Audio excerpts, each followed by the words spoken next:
How to position doors in our house. Hello friends, today we will discuss how to position doors in our house.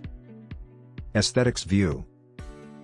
The placement of your doors will directly affect the aesthetics of your home, and can completely change the look and feel of any part of your home.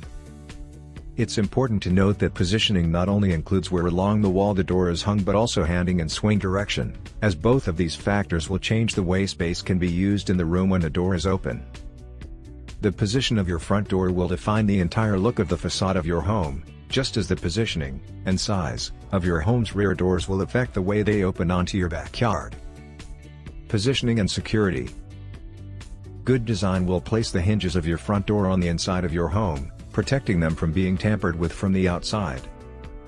Depending on how your home's designed, you may also need to consider how visible your front door is from the street. In some cases, having the door visible from the street or from a neighbor's yard can serve as a deterrent to would-be thieves.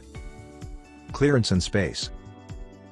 You will need an area that has enough clearance room for a door to open and enough space to get around it if it's sitting at 90 degrees to the wall. The frame will need to have enough space for the door, but also a little clearance on all sides for the sewing room. Think carefully about which way the door is to be handed. Having the handle on the wrong side could cause damage to the walls and paintwork. Doors should be positioned so that they don't interfere with each other, or open into hallways or accessways. Door position, ventilation, and airflow. Another important factor to think about is the airflow through your house. Aligning doors and windows through rooms and hallways can create a wind tunnel effect when the doors are open. While this is very useful for effective wind ventilation, it may also be disruptive or uncomfortable if it's too breezy. By staggering doors, even slightly, you can break up the tunnel's flow and reduce the speed of a draft. This can also circulate the air better, encouraging it to circulate throughout the room or house instead of directly through it. Doors that open to the outside should also open inwards if facing the windier side of the house.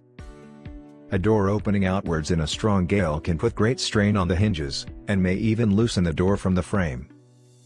If you like the video, give it a thumbs up and share it with your friends. For getting more useful and interesting information, subscribe to Engineer AJ Laud's channel How to Make My House.